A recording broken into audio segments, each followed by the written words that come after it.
দুর্নীতিবাজদের ধরতে আবারও কঠোর পদক্ষেপের কথা জানালেন অর্থ উপদেষ্টা সালেউদ্দিন আহমেদ। বলেন, অর্থ আত্মসাৎকারীরা কোনোভাবেই পার পাবে না। এদিন সচিবালয়ে নতুন গভর্নর আহসান এইচ মনসুর বলেন, মাস 6 মধ্যে মূল্যস্ফীতি নিয়ন্ত্রণে আপ্রাণ চেষ্টা থাকবে। নুডলস খান নাই তো নুডলসই খান নাই।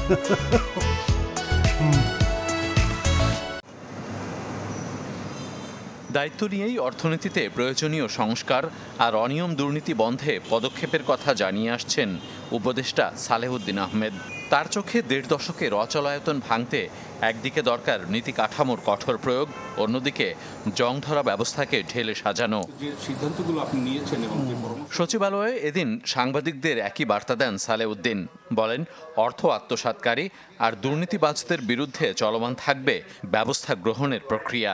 এছাড়া সংস্থাগুলোর সমন্বয়হীনতা, অপচয় ও সম্পদের সুষ্ঠু ব্যবহারও থাকবে সর্বোচ্চ নজরদারি। যথাবিধ একজনকে তো শাস্তি দিতে হলে দুষ্টের দমন শিষ্টের পালন, আমি আগে দুষ্টের দমন করতে হলে প্রসিডিওর লাগবে। আমার বিশেষ ক্ষমতা ডিসকাশন না, এটা চ্যালেঞ্জ করবো, আমাকেও বলবে। আমরা রেস্ট অ্যাসিওর্ড যে এইগুলো আমরা কোনোটাই নজরে এড়াইনি। এদিন সচিবালয়ে কথা বলেন নতুন governor doctor Ahsan H Mansur. সাংবাদিকদের প্রশ্নের জবাবে জানান, এই মুহূর্তে সবচেয়ে জরুরি মূল্যস্ফীতি নিয়ন্ত্রণ, যে জন্য নেওয়া হবে প্রয়োজনীয় সব উদ্যোগ। বলেন, চাঁদাবাজি বন্ধ ও উৎপাদন বাড়িয়ে পণ্যের সরবরাহ ঠিক রাখারও পদক্ষেপ নেওয়ার কথা। আভাস দেন ব্যাংক খাতের উন্নয়নে প্রয়োজনীয় উদ্যোগের।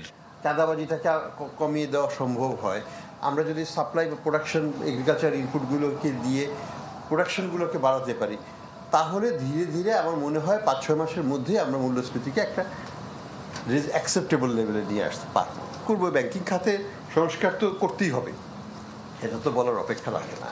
এখন কিভাবে করতে হবে সেটা সরকার সিদ্ধান্ত নেবে। সরকারের সাথে বাংলাদেশ ব্যাংক বসবে এবং এবার ব্যাপারে আমরা স্টেক হোল্ডারদের সাথে আলাপ করবো, করে একটা স্ট্র্যাটেজি রোডম্যাপ সবই করতে হবে। এই সময় রিজার্ভ বাড়াতে উন্নয়ন সহযোগীদের সাথে আলোচনার কথাও জানান নতুন গভর্নর। ক্ষেত্র বুঝে করতে হবে। ইকবাল হাসান, চ্যানেল 24, ঢাকা।